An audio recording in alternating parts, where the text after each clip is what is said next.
Friends, class 5 के छात्रगण, आज हम लोग कादम्बरी हिंदी पाठ्य पुस्तक के अध्याय 2 में महात्मा का पत्र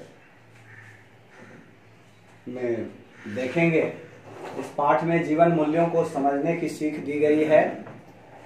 हम लोग जानेंगे इनके पत्र के माध्यम से कि इन्होंने क्या बातें अपने पत्र में लिखी हैं।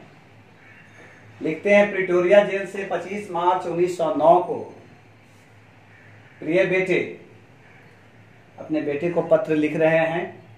हर महीने एक पत्र लिखने और एक पत्र पाने का अधिकार मुझे मिला है।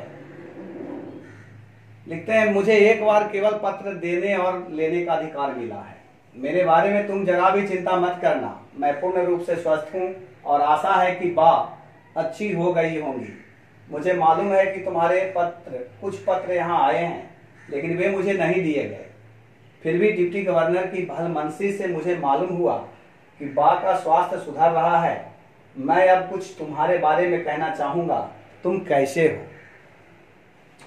मैं यह जानता हूं कि तुम्हें अपनी शिक्षा से असंतोष है। यहाँ जेल में मैंने खूब पढ़ा है। इस पढ़ाई से मैंने समझा है कि केवल अक्षर ज्ञान होना ही सच्ची शिक्षा नहीं होती। सच्ची शिक्षा तो चरित्र निर्माण और कर्तव्य का बोध है। यदि यह दृष्टिकोण सही है और मेरे विचार से यह बिल्कुल सही है, तो तुम सच्ची शिक्षा प्राप्त कर रहे हो। आजकल तुम्हें अपनी बीमार माँ की सेवा का अवसर मिला हुआ है। रामदास और देवदास को भी तुम संभाल रहे हो। यदि तुम यह काम खुशी खुशी कर रहे हो तो तुम्हारी आधी शिक्षा इसी के द्वारा पूरी हो जाती है। आमोद प्रमोद एक निश्चित आयु तक ही शोभा देते हैं। 12 वर्ष की उम्र के बाद बच्चों को जिम्मेदारी और कर्तव्य का भान होना चाहिए।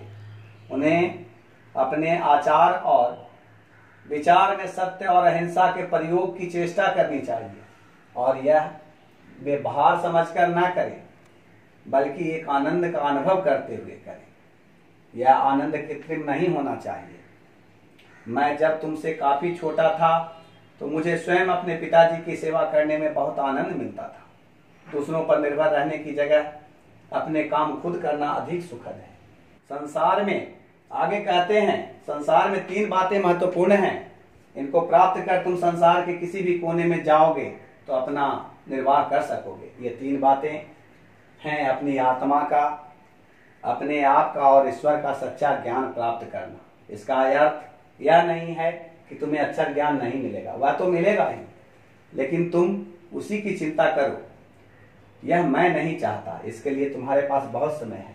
अक्षर ज्ञान तो इसलिए होता है कि जो कुछ तुम्हें मिला है वह तुम दूसरों को दे सको। इतना याद रखना कि अब से हमें गरीबी में रहना है। जितना अधिक मैं विचार करता हूँ उतना ही मुझे लगता है कि गरीबी में ही सुख है। अमीरों की तुलना में गरीब अधिक सुखी है। काम की अधिकता से मनुष्य को घबराना नहीं चाहिए, और नहीं यह सोचना चाहिए कि यह कैसे होगा और पहले क्या करूं। शांत मन से विचार पूर्वक तुमने यदि सभी सद्गुणों को प्राप्त करने की चेष्टा की तो वे तुम्हारे लिए बहुत उपयोगी और मूल्यवान प्रमाणित होंगे। मुझे यह भी आशा है कि तुम रोज नियम पूर्वक प्रार्थना करते होगे। सूर्योदय से पहले उठकर प्रार्थना करना बहुत ही अच्छा है। हमें प्रयत्न पूर्वक एक निश्चित समय पर ही प्रार्थना करनी चाहिए।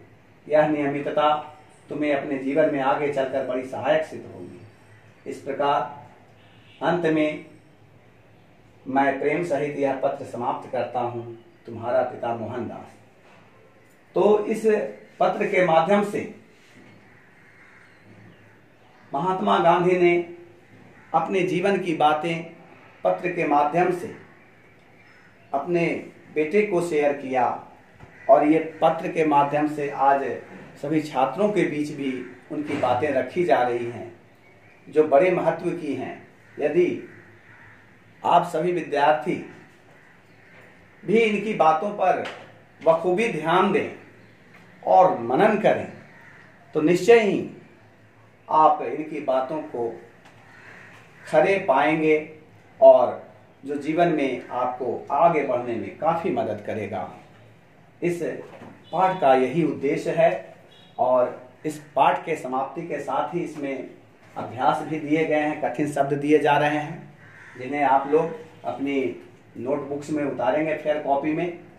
और प्रश्न उत्तर वगैरह है, जैसे यह पत्र किसने लिखा है, तो यह पत्र महात्मा गांधी ने लिखा, ऑप्शन टिक करना है। नीचे आप देखेंगे मौखिक प्रश्न है, महात्मा गांधी ने यह पत्र किसे लिखा है, तो उन्होंने यह पत्र अपने बेटे के नाम लिखा है। इस तरह से जवाब लिखना है। ये सभी प्रश्न आप लोगों को व्हाट्सएप के माध्यम से उपलब्ध करवाए जाएंगे। आप लोग इन्हें बनाएंगे और आत्मसात भी करेंगे। और नीचे गद्यांश भी दिया गया है, इस गद्यांश को पढ़ करके भी कुछ प्रश्न का जवाब देना है। जैसे नीचे आप देखेंगे, सूर्योदय से पहले उठकर प्रार्थना करना बहुत ही अच्छा है, तो इस पर भी सवाल होंगे, इससे भी जुड़े हुए जो सवाल होंगे तो इसका जवाब देना है इसी के माध्यम से। धन्यवाद।